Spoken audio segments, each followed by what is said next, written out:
Ассаламу алейкум, друзья. Мир вам. Чечен-синдром приветствует вас на своем канале. Друзья, сегодня хотелось бы вспомнить об уникальном и легендарном советском баскетболисте чеченского происхождения, Увайсе Ахтаеве, чей рост составлял 2 метра 36 сантиметров. Вес этого великана в разные годы его жизни колебался от 160 до 200 килограммов. Ну и гигантские ноги 58 размера. Тем самым, Увайс Ахтаев был занесен в Книгу рекордов Гиннесса, как самый высокий баскетболист того времени. В этом видео, я попытаюсь вам рассказать о некоторых малоизвестных фактах из недолгой жизни Увайса, о которых, возможно, вы не знали. Скажу сразу.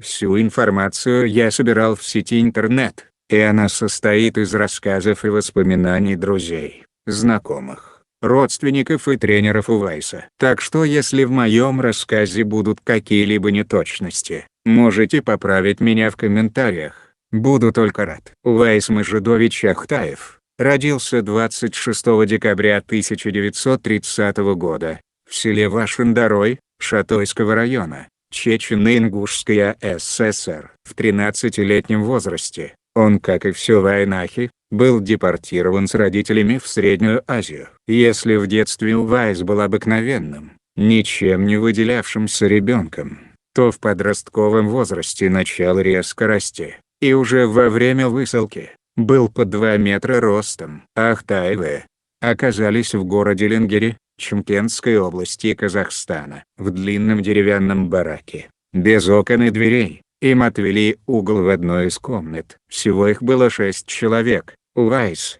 его мать Азман, двоюродный брат Увайса Магомед, его мать и сестры. В комнате, кроме них, поселили еще несколько чеченских семей. Было невыносимо холодно. Люди, как могли, утепляли оконные проемы, закладывали тряпками дверные щели. Все равно холод не унимался. Посреди комнаты была установлена чугунка, которую нечем было растопить. Голод, холод и тиф косили чеченцев и ингушей. Помощи ждать было неоткуда. Чтобы выжить, переселенцы вынуждены были воровать еду и дрова.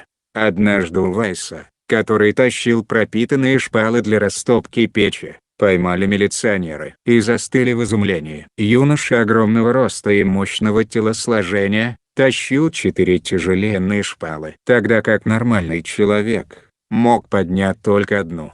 Хранители правопорядка не стали наказывать подростка, войдя в положение, и посоветовали заняться спортом. Но в те голодные и холодные годы Увайсу было не до спорта. В этих крайне сложных условиях Увайсу удалось устроиться на работу в шахту. В городе Ленгере добывали каменный уголь. Увайсу тогда было всего 13-14 лет. Разрешалось законами того времени использовать детский труд на производстве. Взяли его на самый трудный и опасный участок, то есть в забой. Несмотря на опасную работу, родственники Увайса были рады, так как знали, что работающему выдавались карточки на покупку хлеба, крупы, сахара, мыла в пределах мизерных норм. Несмотря на свои детские годы и сложные жизненные условия, Увайс был атлетически крепко сложенным и сильным великаном. Руководство шахты даже не усомнилось, что на работу в подземелье они берут несовершеннолетнего парня. В первый день выхода на работу Увайса провожали всем баракам, желали ему удачи и благополучного возвращения. Вечером Увайс вернулся с работы и принес на своих плечах огромный камень. Уголь. Когда он сбросил эту громадину со своих плеч, весь барак задрожал как от землетрясения. Изумленным жильцам он сказал: «Берите уголь на одну растопку, чтобы хватило всем. Завтра еще принесу». Весь барак был оживлен, тепло согрело человеческие души, появились смех и радость. Даже забыли на время голод, болезни и тоску. Руководство шахты не препятствовало Увайсу в уносе угля, наоборот, подыскивала ему наиболее крупные куски, и дивились могучей силе Ахтаева. Иногда Увайс в забой отламывал от пласта соответствующий своей силе кусок, поднимал его на поверхность и нес домой. Так продолжалось каждый день. Этим самым Увайс спасал людей от холода. Однажды, когда Увайс находился на работе, Забойщики присели отдохнуть. Вдруг по шахте разнесся ревущий шум со страшным свистом. Шахтеры заволновались, начали кричать. Некоторые даже плакали и причитали, что наступил конец, и нет спасения от надвигающейся беды. Один из старейших забойщиков объяснил Увайсу, что на них на огромной скорости летят вагонетки, отцепившиеся от электровоза. Забой в шахте – это тупик. Ни влево, ни вправо, ни вперед, ни назад не уйдешь при такой надвигающейся опасности. Увайс потом рассказывал: когда я понял, в чем дело, соскочил с места и побежал по узкоколейке навстречу ревущему шуму. Бежать было крайне тяжело. Постоянно в темноте натыкался на всевозможные выступы, стойки из бревен, ударялся головой о потолок штольни. Хотя и бежал на четвереньках, где-то за поворотом подземелья, я встретил эти вагонетки, отскочил в сторону в узкий проход, пропустил их мимо себя, и ухватился за третью или четвертую вагонетку одной рукой, а другой схватился за стойки, выступы в штольне. Упирался ногами об шпалы, стараясь сдержать их бешеную скорость. Несли меня вагонетки, как щепку, кидая в разные стороны, ударяя то об стойки, то об вагонетки. С помощью Всевышнего, мне удалось остановить их в нескольких метрах до шахтеров. Весь в крови, с побитыми руками, ногами и головой, я предстал перед шахтерами. От радости шахтеры обнимали Увайса, целовали его огромные, окровавленные руки, благодарили со слезами на глазах за спасение. На поверхности уже знали, что произошла авария. Сбежали к спусковому лифту все руководство, рабочие, население близлежащих поселков, и все ждали выноса трупов погибших шахтеров. И когда все 15 забойщиков в центре со своим спасителем показались из шахты, ликованию не было конца. Родственники обнимали своих близких, благодарили Увайса, каждый старался притронуться к нему, пожать его большую руку, сказать слова признательности. Администрация шахты поощрила Увайса за этот подвиг булкой черного хлеба, небольшим количеством сахара и просеянной крупой. Для того голодного времени это считалось большой наградой. Руководство шахты доложило по инстанции до столицы Казахстана, что чеченец-спецпереселенец, несовершеннолетний паренек огромного роста и могучей силы, носящий клеймо врага народа, спас от неминуемой гибели шахтеров-забойщиков. Через некоторое время в Ленгер прибыла делегация посмотреть на чудо-гиганта, у которого хватило благородства спасти шахтеров не чеченцев. Когда убедились, что перед ними простой чеченский парень гигантского телосложения, с добрыми глазами и улыбающимся лицом, единогласно решили забрать его с собой в Алмату.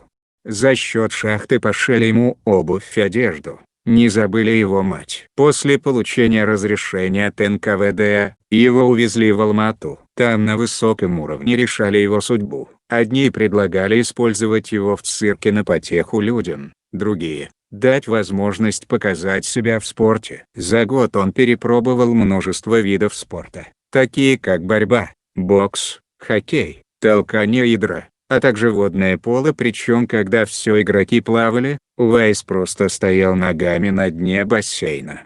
Но ни к одному виду занятий по своим параметрам он не подходил. Уже летом 1946 года 15-летний Увайс участвовал в спартакиаде институтов и техникумов физической культуры во Львове, где выступал в соревнованиях по метанию диска. В послевоенные годы спорт был очень притягателен. Трибуны стадионов заполнялись даже на скромных соревнованиях. Спартакиада во Львове – не исключение. А вокруг Ахтаева и вовсе собирались толпы народа. Первое время он, по свидетельству тех, кто знал его, заливался краской стеснения, пытался спрятаться от назойливого внимания окружающих. Впечатление на людей этот гигант производил поистине колоссальное. Молодой, экспансивный, несмотря на громадный рост, общительный, что редкость для высокорослых. Он всегда был в окружении болельщиков. Но потом, привыкнув, наоборот, стал гордиться своей славой и ходил уже с высоко поднятой головой. Ему, как мальчишке, льстило внимание публики. А он радовался, как ребенок. После спартакиады во Львове, карагандинский тренер Исаак Капелевич уговорил Ахтаева переехать в Алмату и серьезно заняться баскетболом. Ахтаев согласился, переехал в Алмату и начал заниматься баскетболом. И не ошибся. Увайс Ахтаев нашел свое призвание. Так появился Вася Чечен. Именно под таким именем весь город знал молодого спортсмена. Некоторые, правда, любили его называть на восточный манер – Валико. Увайс любил Алмату. Да и сам он пользовался любовью и уважением казахстанцев. И не только за свои феноменальные физические данные, но и за свой мягкий характер. В глубине души, Увайс очень стеснялся своего роста и пристального внимания людей, но научился скрывать смущение за улыбкой. Алмата – восточный город, и люди там были более тактичны. Конечно, пялились, но не в открытую, смотрели из-под тишка, но не тыкали пальцем. Увайс не любил Москву и другие большие города. Там было слишком много зевак и ротозеев. Где бы он ни появлялся, его обступали, пытались дотронуться до него, тыкали пальцем, отпускали идиотские смешки и шуточки. Некоторые вели себя бесцеремонно, задавали неуместные и даже хамские вопросы, дергали за одежду. Словом, вели себя не очень уважительно. Как сам выражался Увайс, проявляли зоологический интерес к его персоне, а он был очень обидчив. Даже доходило до того, что сопровождали его и в общественный туалет. В таких случаях, для особо навязчивых и любопытных, он в шутку, резко обернувшись к толпе, сделав свирепое лицо и громко рыча кидался на нее, раскидывая при этом свои громадные руки. Толпа в ужасе откатывала назад и убегала, а Увайс хохотал во всю мощь своих легких и горловых связок, довольный произведенным эффектом. Но ни разу он не позволил себе эти шутки по отношению к детям.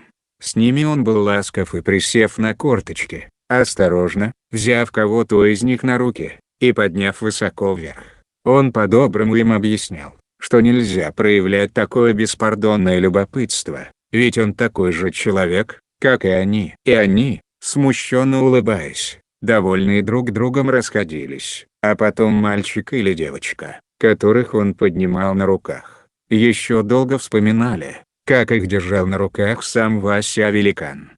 Однажды Увайс со своей матерью Азман пришли в театр. На тот момент Увайсу было всего 16 лет, а рост у него был уже больше 2 метров. Сидевшие за ним юные зрители не видели ничего, кроме его широкой спины и затылка. Тогда специально для него, в бутафорском цехе, заказали специальную низкую скамеечку, которую ставили на ступеньки в проходе зрительного зала, где он сидел, не мешая смотреть на сцену другим зрителям. В том же театре после спектакля, когда все зрители рванули в гардероб, Увайс через головы протянул свой номерок. Гардеробщица заорала: «Перестаньте хулиганить, слезьте со стула и встаньте в очередь». Иногда в хорошем настроении, Увайс мог заглянуть с улицы в форточку окна на 1-м этаже и пожелать какой-нибудь обедавшей семье приятного аппетита. Как-то в Ленинграде зашел Ахтаев на почту,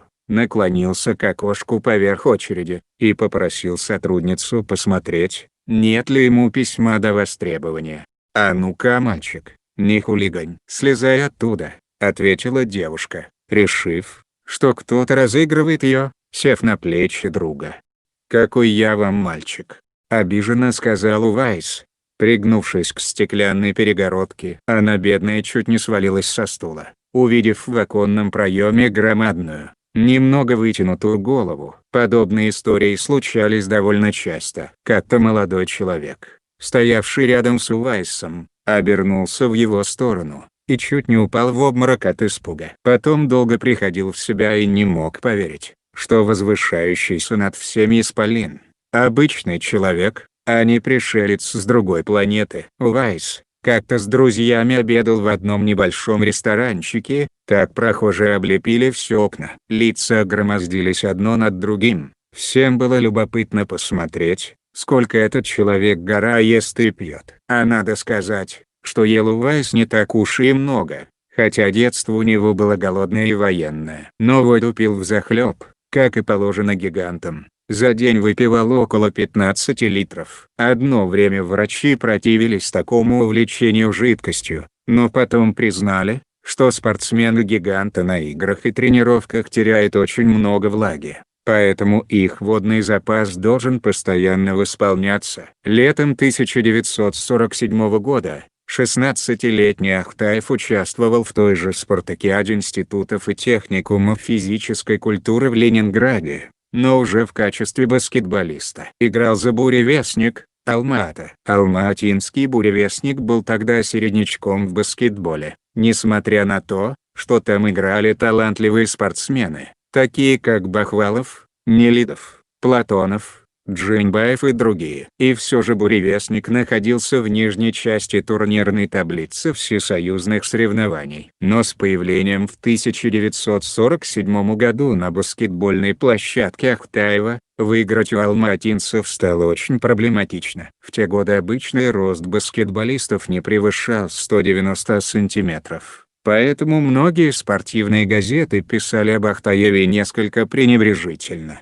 Дескать, «Буревестник, не обладая достаточной техникой и мастерством, выставляет на площадку какого-то монстра-гиганта, надеясь с его помощью выиграть». Но думающие тренеры уже стали понимать, что баскетбол постепенно становится спортом высоких людей, и многие советские клубы бросились на поиски гулливеров. Так на одном из латышских хуторов нашли далекого от спорта 218-сантиметрового лесника, 23-летнего Яниса Круминша, который впоследствии стал лучшим центровым Союза. Говорят, когда Увайс играл против него, то всегда приговаривал: «Ничего, я научу вашего лесника играть». С появлением Ахтаева изменился и сам баскетбол. Это был единственный баскетболист, из-за которого пришлось менять правила игры. Так появилось, например, правило, когда нападающий не может находиться более 3 секунд в специально обозначенной зоне под щитом.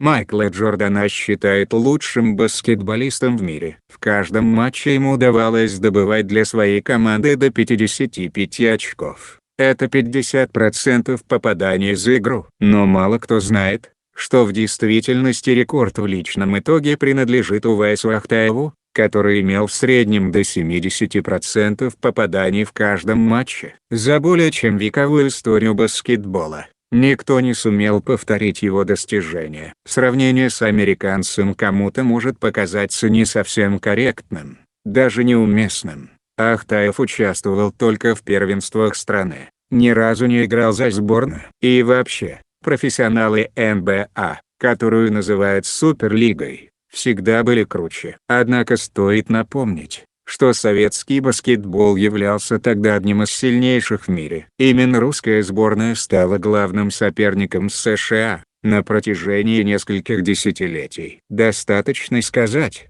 что две эти школы противостояли друг другу в 4 финалах Олимпийских игр подряд, не говоря уже о первенствах Европы, где равных им просто не было. Известный баскетбольный специалист из США, наблюдая за техничными действиями Ахтаева на малой арене Лужников, в сердцах сказал: «Как жаль, что мир не увидел этого парня. У нас в НБА он стал бы звездой первой величины». Увайс был классным спортсменом и обладал великолепной техникой владения мячом, техникой броска, техникой паса. Вот что вспоминает знаменитый тренер Александр Гомельский: «Ахтаев был мягок с мячом, даже ласков с ним». Увайс действительно играл. И не надо думать, что Ахтаев был ограниченным в игровом плане человеком. Отнюдь. Конечно, в первую очередь он использовал свой рост и старался забить, вернее вколотить, мяч в корзину. Но у него был и неплохо поставленный бросок, особенно со штрафных.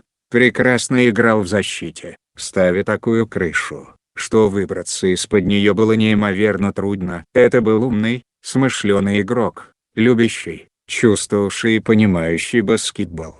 Конечно, Увайсу не хватало подвижности, какую проявляют центровые нынешних времен. Ему недоставало атлетизма, он был рыхловат, не слишком вынослив, ведь вес до 200 килограммов давал о себе знать. Но все-таки именно Ахтаев принес в советский баскетбол красоту и зрелищность.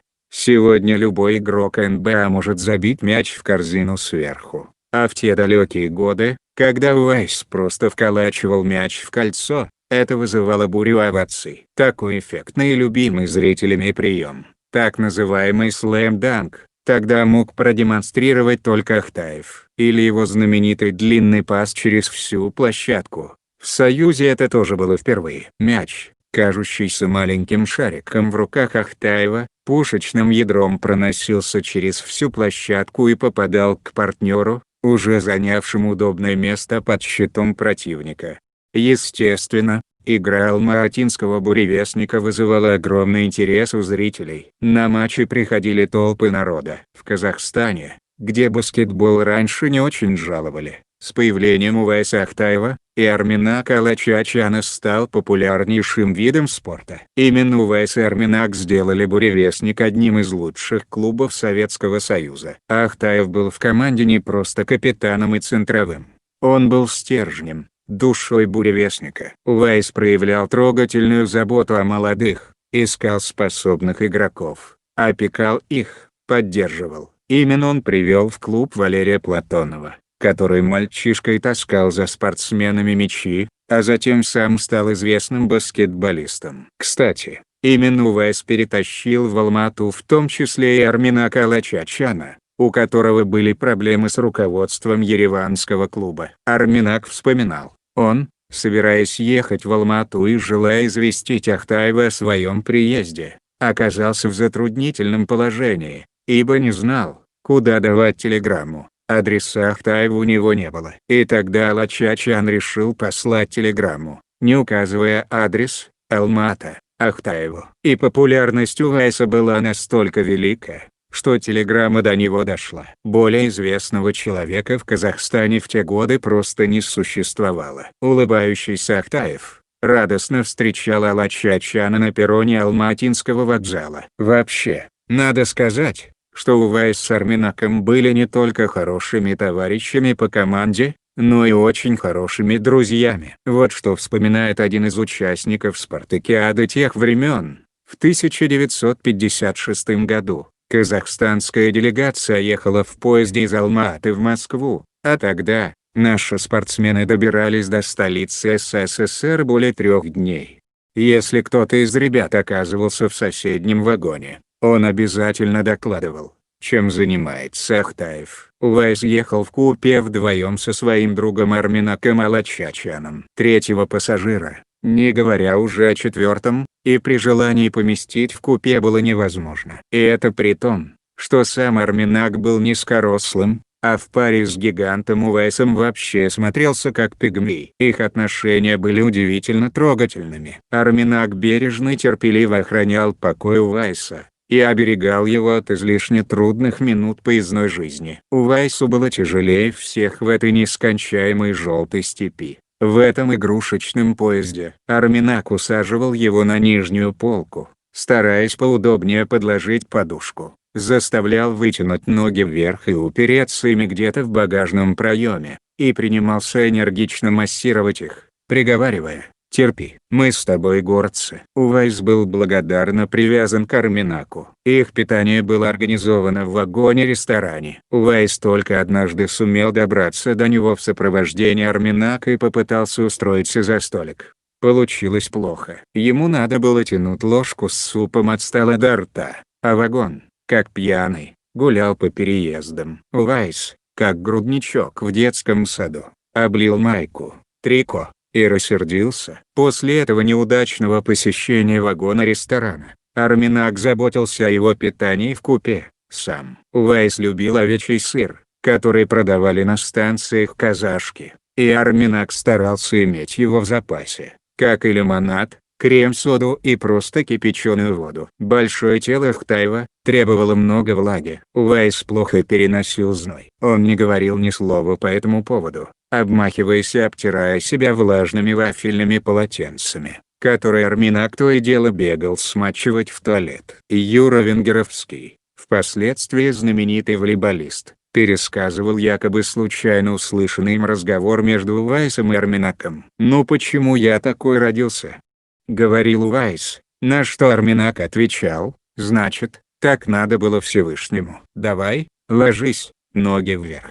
Будем усложнять нагрузки. Когда они играли вместе, Арменак и Увайс, это было незабываемое зрелище. Маленький, шустрый Лачачан держал мяч, не отдавая его соперникам, пока Ахтаев неторопливым гусиным шагом не подходил к щиту. Резкий, точный пас, мяч у напарника, и Увайс эффектно вколачивает его в корзину. Что только не делали соперники, чтобы нейтрализовать могучего Ахтаева. Доходило до курьезов. Одна из команд предпринимала попытку закрыть Ахтаева. Один из игроков посадил на плечи другого и расположился вблизи от Увайса. Публика хохотала, а судьи растерялись. С одной стороны, вроде бы нельзя сидеть игроку на игроке, а с другой, правилами не запрещено, а что не запрещено, то разрешено. Его толкали, хватали за майку, щипали, даже кололи булавкой, провоцировали, чтобы заставить его нервничать и совершать ошибки. К счастью, Увайс не был агрессивен,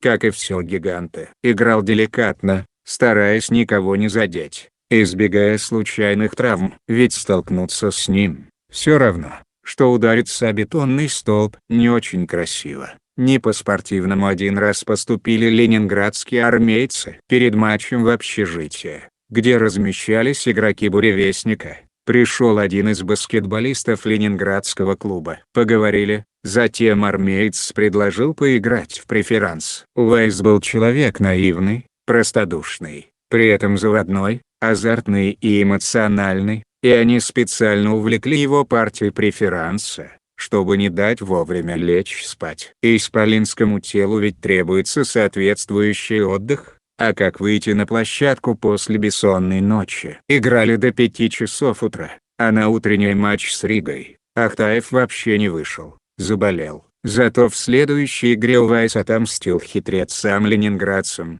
поймал мяч, прижал его к щиту, и, довольно улыбаясь, сказал Гомельскому и Желдино, самым маленьким игрокам в команде: «Ну что, чижи, прыгайте, прыгайте, может быть и достанете». В одном из матчей с тбилисским «Динамо» его сильно доставал грузинский игрок Абашидзе, и тогда Увайс как будто невзначай наступил ему на ногу. Тот упал и потерял сознание. После этого он с Ахтаевым был всегда на площадке предельно вежлив, и никаких вольностей себе не позволял. А однажды, обидевшись на арбитра Михаила Левина, с высоты своего роста, грозно и медленно выговаривая слова, Ахтаев пообещал: «Вот посажу на кольцо, и будешь там сидеть, пока правила не выучишь». И пальцем для убедительности показал, куда он его посадит. Судья от испуга сразу как-то жался. Угроза была реальной. В другой раз соперники перед матчем утащили из раздевалки форму и обувь Ахтаева. Но алматинцы выкрутились. Играл Увайс в обычной майке, семейных трусах и ботинках, у которых оторвали каблуки. Вообще экипировать Увайса было очень сложно. Послевоенные годы. Недостаток вещей даже для нормальных людей. А попробуй одеть такую махину, как Ахтаев. Естественно, все шили на заказ, и одежду, и ботинки, и даже носки, так как вещи на фабриках такого размера просто не производились. Увайс всегда играл в огромных ботинках-самоделках 58 размера, на толстой микропористой подошве. Такие кроссовки часто рвались, не выдерживая нагрузки, приходилось снова искать и материал, и сапожника. Из-за своего роста, он имел в жизни много проблем. Выспаться, как следует, мог только дома, на специальной кровати длиной в 3 метра, сделанной по заказу на грозненском заводе «Красный молот». Он просто никуда не умещался, не влезал, не укладывался в мир обычных людей, где все создавалось по типичным меркам: квартиры с маленькими дверями, общественный транспорт, в который он не мог втиснуться. Обычная мебель спортсмену никак не годилась, стулья и кресла не были рассчитаны на его вес. а столы оказывались слишком низкими. Летом 1952 года в Ашхабаде проходила спартакиада Средней Азии и Казахстана. Команда долго плелась на поезде по жаркой пустынной местности. На одной из стоянок спортсмены сошли на перрон освежиться. В это время местная шпана незаметно пробралась в вагон и обокрала почти всю команду. Узнав об этом, ребята бросились вдогонку. Началась драка. И Увайс так влепил главарю шайки, что тот просто потерял сознание. Уносили его уже на носилках. Недели через две, на обратном пути, к ним зашли в купе милиционеры, и, извинившись, вернули часть похищенного. Следователь со смехом рассказывал, что кражу раскрыли благодаря огромному плащу Увайса. Когда барыги стали сбывать товар, по рынку пошел слух, что продается дождевик гигантского размера, который можно перешить на несколько обычных. Так милиция вышла на след и задержала всю компанию. Увайс очень серьезно относился к спорту. Однажды в Москве Увайса заприметил кинорежиссер и пригласил сниматься в фильме «Гулливер и лилипуты». Увайс согласился, он уже видел себя на экране, но когда узнал, что из-за съемок придется пропустить чемпионат, наотрез отказался. Увайс был очень коммуникабельным, общительным парнем, любящим компании, веселье. На турнирах его номер в гостинице становился своеобразным клубом. Для каждого у него находилось и доброе слово, и кусок хлеба, и лишняя десятка. Ни для кого ничего не жалел. Пользуясь своей популярностью, Ахтаев смело входил в любые высокие кабинеты и просил, не для себя, а для своих товарищей. Тогда модно было иметь ковры и хрусталь, но на них был жуткий дефицит. Увайс выбивал ковры, хрусталь и дефицитные вещи для своих друзей по команде. Он был простодушен, щедр, открыт, добр. Его нетрудно было обмануть и разыграть. Кстати, к розыгрышам он относился весело. Сам частенько шутил над своими знакомыми. Но если кто-то, пользуясь наивностью и открытостью Увайса, обманывал его по-серьезному, тот становился личным врагом Ахтаева. Обман и фальшь он не прощал. Многие родственники Ахтаевых погибли во время ссылки в феврале 1944-го, и мать растила его практически одна. Поэтому свою мать Азман, вся Алма-Ата называла ее тетей Аминой. Увайс очень любил, был очень привязан к ней, жалел ее и старался ничем не огорчать. Она была маленького роста, достигала ему лишь до пояса. По чеченским обычаям женщина должна следовать за мужчиной. Комично было наблюдать, как идет огромный Увайс, а за ним колобком катится его мать. Когда была домашняя игра, мать Увайса всегда приходила на баскетбол, садилась на раскладной стульчик и наблюдала за игрой своего любимца. Она всегда смотрела на сына с некоторым изумлением, мол, как я смогла родить такого богатыря. Больше чем на 10 дней команда никуда не выезжала, но за это время они успевали пару раз обменяться нежными посланиями. Приезжая в какой-нибудь город, Увайс тут же доставал школьную тетрадку и садился писать письмо своей матери, описывая все дорожные и спортивные новости. Был такой случай. Возвращался как-то с матерью Увайс домой, в малую станицу из поселка Мичурина. Он остановил проезжавший грузовик, но водитель почему-то отказался их везти. Рассерженный Увайс схватился за задний борт и несколько минут держал бешено рвущуюся машину. Сила у него была неимоверная. Рассказывают, что Увайс в одиночку вытащил из грязи машину, которую не могли вытолкнуть 5 здоровых мужиков. Когда вспоминают Увайса, то вспоминают и про его автомобили. Про то, как ему снимали переднее сиденье, чтобы он мог управлять машиной. В жизни Ахтаева было 3 машины. Автомобиль для него действительно был не роскошь, а необходимость, ведь держать на ногах такое крупное тело было очень тяжело. В 1951 году советский автопром начал выпуск автомашины «Москвич-412». Было произведено несколько тысяч таких автомобилей. Затем по каким-то причинам их выпуск приостановили. Вновь конвейер был запущен в 1953 году. Так вот, машины из первой партии распределили по передовикам производства, деятелям культуры и искусства, известным спортсменом. Первый из москвичей в Алма-Ате достался Увайсу. Умельцы-автомастера приподняли крышу, усилили рессоры, убрали переднее сиденье, и все равно он еле помещался в машину. Это сегодня «Москвич-412» выглядит убожеством, а в те годы он был шедевром автомобильной мысли. Молодежь всего города собиралась в парке 28 гвардейцев-панфиловцев посмотреть на это чудо. Когда Увайс приезжал сюда поиграть в бильярд, один из столов был постоянно закреплен за ним. Он играл классно. У него был отличный удар и отменный глазомер. Играли обычно на деньги или ящик лимонада. Вторым автомобилем у Ахтаева была Победа ГАЗ-М20. Переднее сиденье на нем тоже было снято. С трудом разместившись на заднем сиденье, Увайс управлял машиной. На тренировке его обычно сопровождала его мать Азман, а на обратном пути частенько в машину набивались еще 3-4 попутчика. Как они там размещались, уму непостижимо. Рассказывают, что намного позже, уже будучи вне спорта, Увайс однажды отъехал от дома на своей Победе, и крылом автомобиля случайно сшиб какого-то человека. Ахтаев бросился на помощь к потерпевшему, а тот, отделавшись легким испугом, поднялся с земли и стал отряхиваться. И вдруг он увидел над собой великана. Как рассказывали очевидцы, потерпевший воздел руки к небу, издал крик и упал,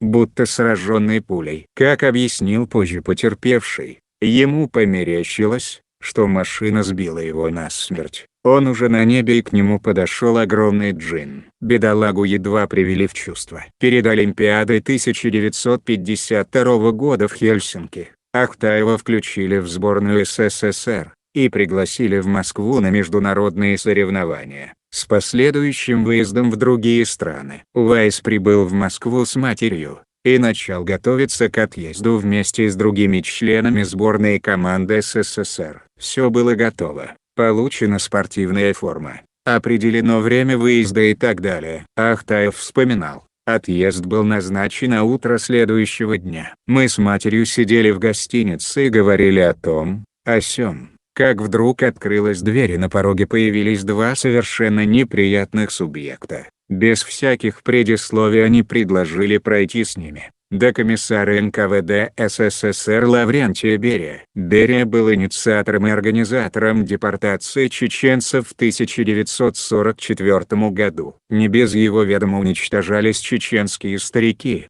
женщины и дети в конюшнях Хайбаха, в Урус-Мартановской больнице и других населенных пунктах Чечни. Увайс знал, к какому душегубу его ведут. Когда подошли к зданию НКВД, мать осталась на улице, а его повели по черному, длинному коридору до кабинета главного жандарма страны. Опричники открыли дверь и впустили Ахтаева. Кабинет был огромным, с открытыми окнами для проветривания. За столом в черном мундире сидел Берия. За поясом висел отлакированный маузер в деревянной кобуре, свисающий до пола. После некоторой паузы он начал разговор с того, что ты, как и твой отец, как твой род, как все ваше чеченское племя, осужден советской властью на вечное поселение. Вы осуждены как враги народа. Неважно, сколько тебе лет, важно, что ты чеченец. Поэтому за границу выпустить тебя мы не можем, тем более с твоей чеченской фамилией и национальностью. Поэтому предлагаю сменить национальность на какую-нибудь другую,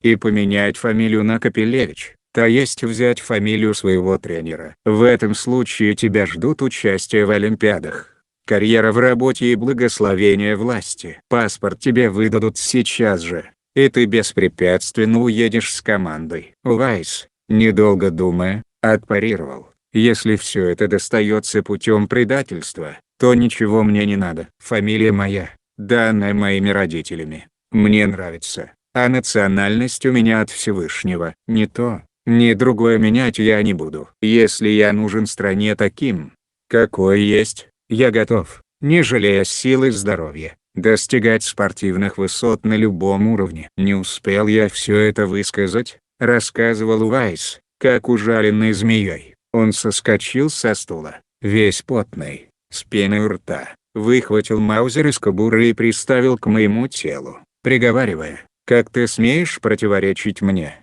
Ты забыл, кто с тобой разговаривает, и я пристрелю тебя прямо здесь, и огромное твое тело выброшу на съедение служебным собакам. Никто не узнает, что с тобой произошло». Пока он кричал, я потихоньку начал пятиться назад, к открытому окну, а он шел на меня, плотно придавливая дуло Маузера. Когда мы дошли до окна, резким движением я перебросил ногу через подоконник и ухватился за оконные косяки, повис с 4-го этажа над улицей. Внизу на скамейке сидела мать, и когда прохожие заметили свисающего с окна 4-го этажа огромного великана, они начали останавливаться и удивляться происходящему. Мать обратила внимание на столпотворение и тоже взглянула вверх.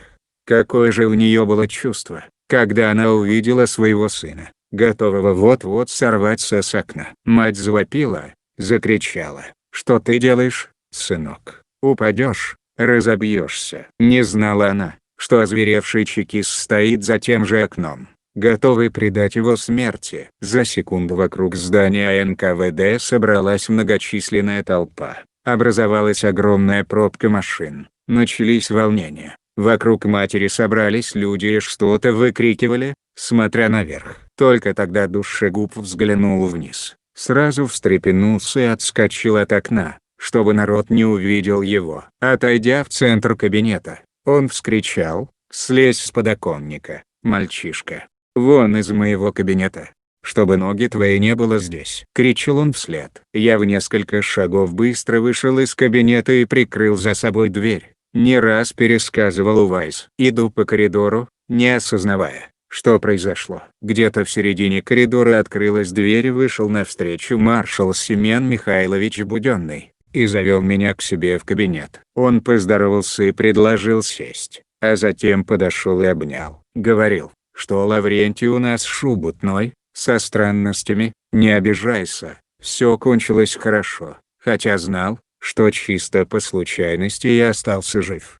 Затем Семен Михайлович кому-то позвонил. Через несколько минут дверь кабинета открылась и на пороге появился маршал СССР Климент Ефремович Ворошилов. Он также обнял Увайса с крепким рукопожатием. Посадив его между собой, маршалы расспрашивали, как он живет, как проходят спортивные состязания и о многом другом. Оба маршала вспоминали Грозный, Урус-Мартан и старых чеченских большевиков. Напоследок Семен Михайлович предложил снять фото на память. Быстро достали фотоаппарат и первыми снялись Ворошилов и Увайс. Затем Климент Ефремович снял Буденного и Увайса. Эти фотографии Увайс переснял в пластиковые блюдца, и они висели в его спальне до самой его смерти. А потом кем-то были похищены. Маршалы Советского Союза проводили Увайса до выхода и распрощались с ним. На улице начальник охраны предупредил, чтобы он еще раз хорошо подумал,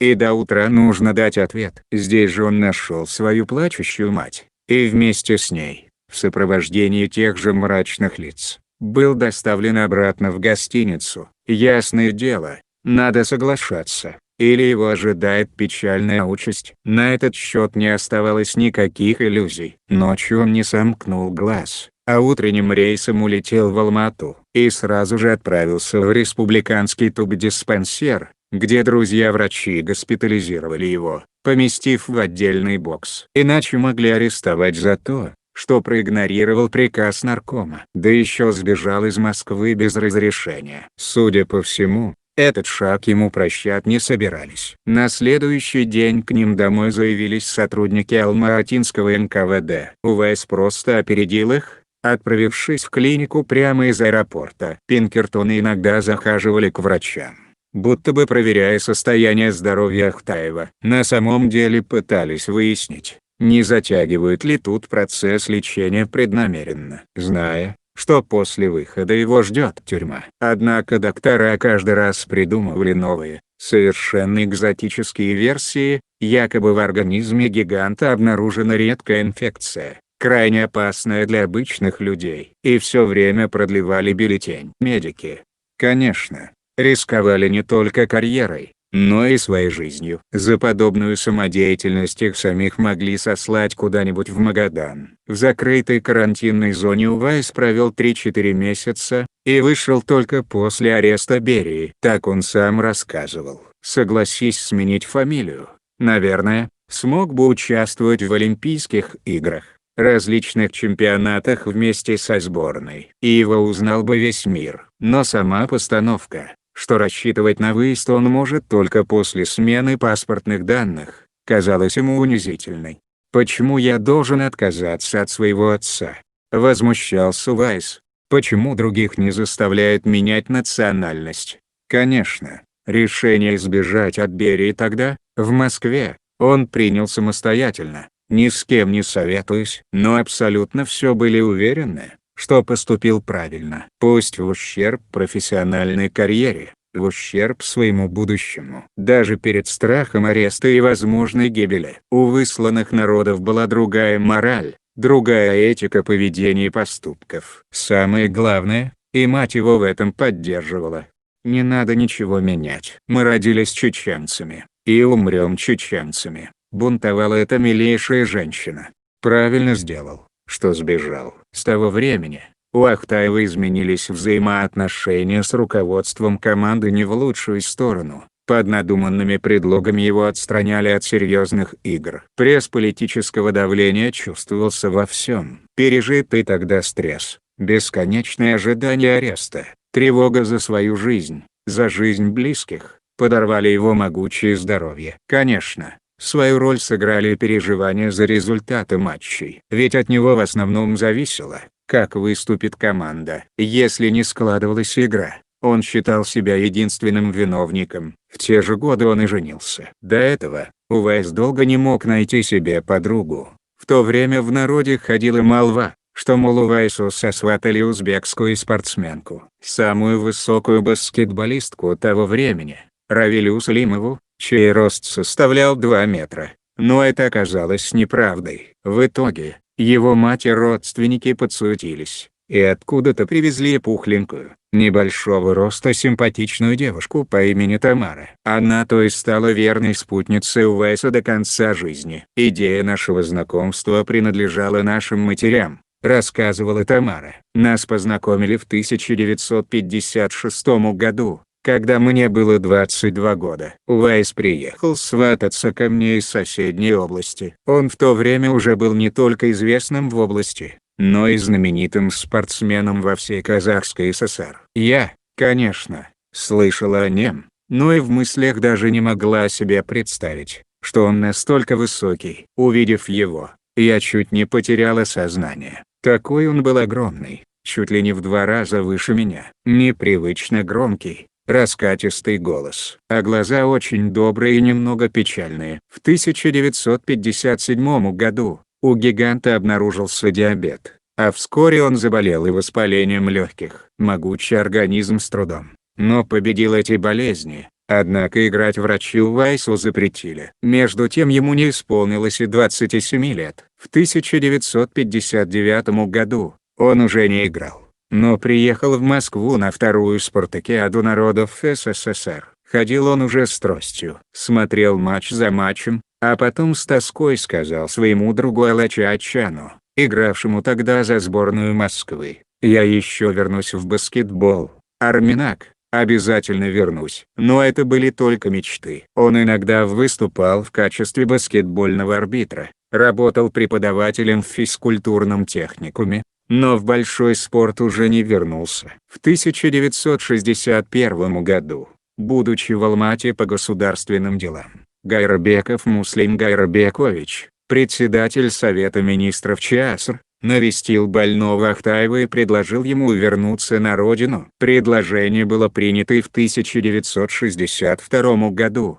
Увайс переехал в Грозный. Там Ахтаев, по улице Железнодорожной, в центре Грозного, построил 2-этажный дом по особому разрешению правительства. Ведь тогда было запрещено строить большие частные дома. Поэтому 2-этажник Ахтаевых был один из немногих в СССР. Также ему помогли получить персональную пенсию в размере 80 рублей. По тем временам очень солидные деньги. Увайс устроился на работу тренером сборной Чечено-Ингушской АССР, как мужской, так и женской. Под руководством Ахтаева мужская команда завоевала Кубок Северного Кавказа и Закавказья, а женская сборная выступала в первой лиге первенства СССР. Несомненно, Ахтаев вывел бы свои команды на высший уровень, но, к сожалению, помешали болезни. В тех же годах был случай, описанный в своей книге знакомым Увайса, Вадимом Николаевичем Ангаровым, впоследствии доктором физико-математических наук. В то время Вадим Ангаров занимался теннисом и участвовал в спартакиаде школьников. В это время в Москву впервые приехал баскетбольный цирк, шоу из Америки с командой Harlem Globetrotters. Капитаном этой команды был Уилл Чемберлен, чей рост составлял 216 сантиметров, а вес 125 килограммов. Через 2 дня, идя по площади у центрального входа на футбольное поле Лужников, после соревнований Вадим Ангаров со своим товарищем столкнулись с Чемберленом и сопровождавшим его фотокорреспондентом газеты «Советский спорт». На что фотокорреспондент предложил ребятам сфотографироваться с чернокожим спортсменом. Ну а мальчишки, конечно же, не отказались. Когда фотосессия была закончена, Вадим, набравшись храбрости, спросил у Чемберлена, по-английски, знает ли он советского баскетболиста Увайса Ахтаева, ну а тот ответил, что нет, и спросил, чем знаменит этот баскетболист. И тут Ангаров выдал: у вас рост 216 сантиметров, а у Ахтаева 236, чем вызвал у Чемберлена неподдельное удивление, и попросил фотокорреспондента найти Ахтаева, и если тот согласится, он бы с удовольствием познакомился и сфотографировался с ним. Вадиму Ангарову пришлось ответить, что Ахтаева сейчас нет в Москве. Он уехал из города Алма-Ата, где он жил и играл в сборной команде Казахстана по баскетболу, до болезни, а теперь ему разрешили вернуться на родину в город Грозный, где он работает тренером. Корреспондент сообразил, что продолжать разговор опасно, еще немного и придется рассказывать американцу историю депортации вайнахского народа. И он, сославшись на нехватку времени, быстро увел американца от подростков, пообещав Чемберлену записать ему потом имя, фамилию и адрес нашего великана, баскетболиста, в чем Вадим Ангаров сомневался, видя, какой испуг вызвала у него эта тема.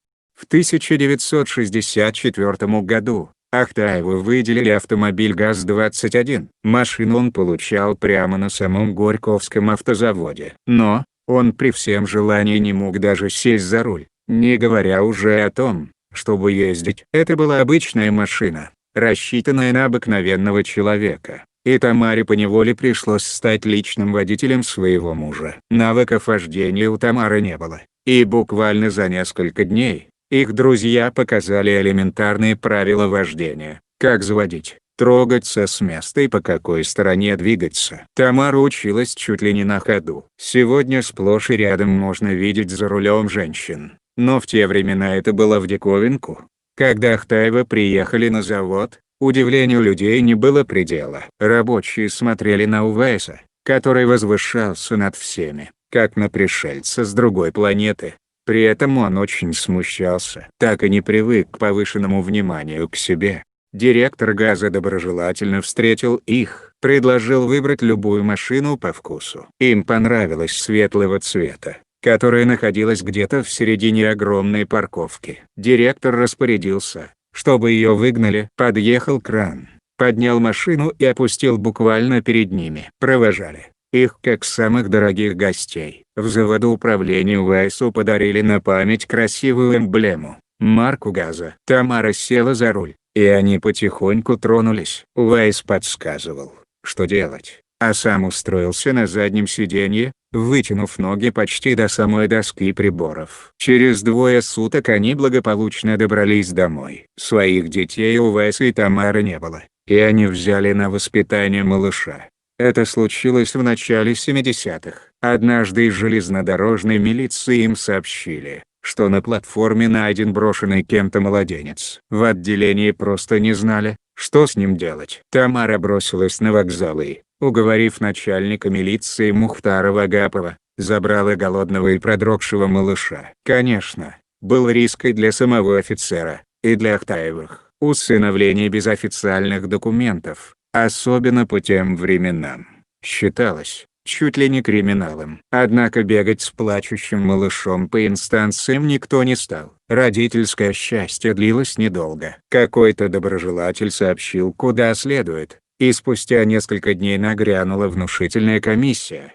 Младенца забрали и отвезли в Грозненский дом ребенка. В комиссии решили, что в казенном учреждении брошенному чаду будет лучше, чем в семье. С тех пор о детях, которые могли бы скрасить одиночество, они не помышляли. Несколько раз как почетный гость, Увайс посещал спортивные соревнования в Москве. Но случалось это все реже и реже. Вдобавок заболело сердце, ведь слишком впечатлительным был Увайс. Однажды он спускался по лестнице, и вдруг под ноги бросился домашний любимец, кот Пунтик. Чтобы не наступить на него, Увайс отпрянул, и неудачно оступившись, рухнул вниз всей тяжестью своего громадного тела. Из-за этого нелепого несчастного случая Ахтаев сломал бедро и не мог ходить. После всего произошедшего Увайс практически не вставал с постели. Кость не срасталась. И, конечно же, единственный человек, который всегда находился рядом,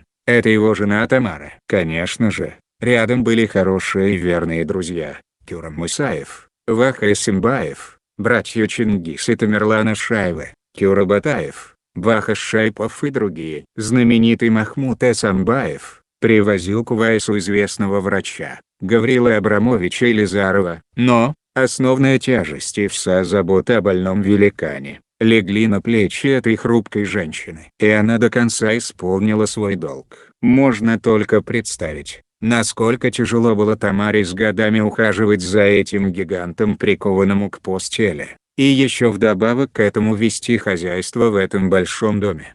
Тяжело переживая беспомощность и слабость своего некогда могучего тела, Увайс расстраивался из-за сущих мелочей и пустяков. Как-то летом 1978 года он лежал, просматривая газеты, и вдруг услышал какой-то шум в доме. «Кто там?» — громко окликнул гигант, но никто не ответил. Приподнявшись, он увидел удаляющегося старика. Наверное, человек захотел помолиться, а я его напугал недружелюбным окриком. Расстроился Увайс и начал обзванивать всех соседей, чтобы те вернули старика. Безрезультатно. В общем-то пустяковая история, но она так огорчила Увайса, что сердце его не выдержало, и через несколько дней он скончался. Увайсу было всего лишь 48 лет. Говорят, что животные чувствуют более близкую смерть своих хозяев. Так вот, кот Пунтик последние дни не отходил от Увайса, а в день смерти буквально обезумел и носился по дому. Затем он исчез. Нашли его через 2 дня после похорон, мертвым, в саду. Увайса похоронили в селе Пригородное, Грозненского района. Существует легенда,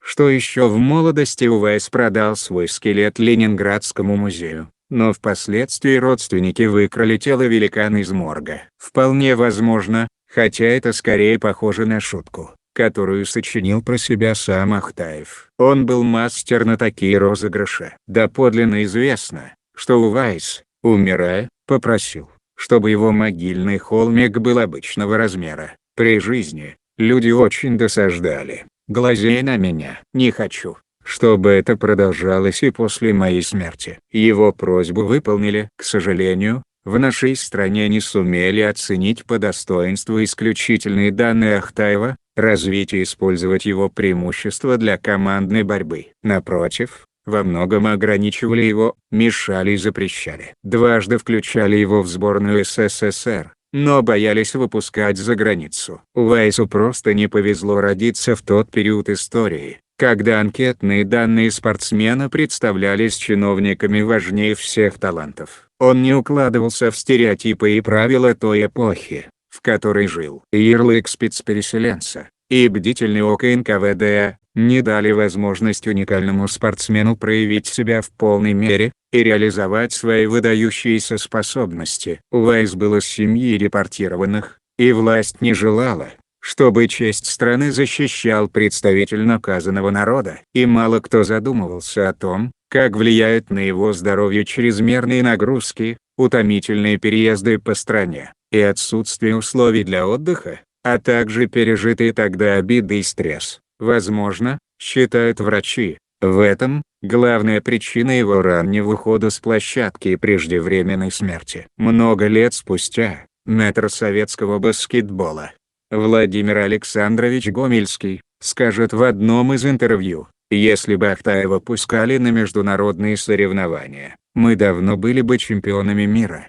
Вот так и ушел из жизни легенда Алма-Аты, лучший баскетболист мира 50-х годов. Человек большого роста и огромной души, гигантских ног и великого сердца. Увайс Мажидович Ахтаев, Вася Чечен, с 1978 по 1990 год, в Грозном проводился всесоюзный турнир, посвященный Увайсу Ахтаеву. В 1993 году крупнейший в республике стадион имени Орджоникидзе был переименован и назван в честь Увайса Ахтаева, но позже впоследствии военных событий в Чечне был разрушен. В начале 2011 года в Чеченской республике состоялся первый республиканский турнир по баскетболу памяти Увайса Ахтаева, где среди почетных гостей присутствовала и вдова Увайса, Тамара Ахтаева. Была надежда, что Министерство спорта и Федерация баскетбола Чеченской республики будут развивать этот проект, постараются разрекламировать турнир, сделать его более представительным, а со временем поднять до статуса всероссийского и международного. Но, к большому сожалению, мемориал Ахтаева не стал привлекательным для спортивных чиновников. В конце 2011 года на слабеньком уровне прошел второй турнир. На церемониях открытия и закрытия первого и второго турнира в памяти великого баскетболиста руководители Министерства спорта и Федерации говорили много правильных слов о том, что Увайс Ахтаев является гордостью чеченского народа, уникальным спортсменом, что нельзя забывать его имя, и турнир этот должен стать ежегодным и традиционным. Но в последующем 2012 году его вообще не провели из-за отсутствия средств. В 2013 году писатель Саид Бицоев издал книгу под названием «Гигант баскетбола. Триумф и трагедия Увайса Ахтаева». В 2017 году в Грозном состоялось открытие дворца волейбола имени Увайса Ахтаева. Ну а что касается супруги Увайса, Тамары, как нередко случается, вчерашние герои быстро забываются, а их родственники тем более. После смерти мужа, Тамара не захотела оставаться в огромном пустом доме, и, продав его, купила маленькую квартирку в Старопромысловском районе Грозного. Здесь и доживала остаток дней в полном одиночестве. Ей было 44 года, когда она осталась одна. Конечно, она могла еще раз устроить свою личную жизнь, но Тамара осталась верна памяти мужа. С тех пор она жила в полном одиночестве 34 года, едва сводя концы с концами. В самый разгар войны в Грозный дважды приезжал их старый друг Гамзат Гаджиев из Дагестана. «Не знаю, как он прорвался через блокпосты», — вспоминала Тамара. «Привез мясо, масло, сахар, муку, которые оказались очень кстати. Но потом она еле его отговорила, чтобы больше он не ездил, так как в Чечне в то время было небезопасно. Хорошо, что ей повезло с соседями, Зарганцы Дулаевы и другие. Они оказались добрыми и отзывчивыми людьми, всегда помогали, кто постирает, кто посуду помоет, кто полы. И там же Тамара пережила обе чеченские войны. Из ближайших родственников почти никого не осталось, а те, кто еще был жив, сами нуждались в уходе. В начале Второй войны Тамара чуть не погибла. Жители Грозного в основном разъехались и возвращались лишь иногда, чтобы проверить свое имущество. У каждого был свой ключ от подъезда. Однажды сосед с первого этажа ушел, заперев входную дверь, И в это время началась бомбежка. Тамара решила спуститься через окно и упала вниз. Дальше ничего не помнила. Очнулась уже в больнице. Старушку в бессознательном состоянии нашли работники МЧС и доставили в полевой госпиталь. Они думали, что ее посекло осколками. Что произошло на самом деле, стало известно позже. Из подвала противоположного дома кто-то видел, как с третьего этажа по водосточной трубе пытается выбраться наружу пожилая женщина. Неожиданно она сорвалась вниз. Сначала упала на козырек первого этажа, потом перекатилась и шлепнулась на асфальт. С тех пор Тамара оглохла, ее мучили головные боли, ухудшилось зрение. В последние годы, из числа энтузиастов, спортивные журналисты и представители Федерации баскетбола Чеченской Республики поддерживали с ней связь и помогали. На последней встрече с журналистом, Тамара Ахтаева сказала, что хотела бы все личные вещи и одежду Уэйса передать в музей, что впоследствии она и сделала. Сейчас все эти вещи находятся в Национальном музее Чечни. Самое обидное – это то, что гигантскую кровать Ахтаева длиною в 3 метра, на которой он спал, после его смерти распилили и отвезли на металлолом.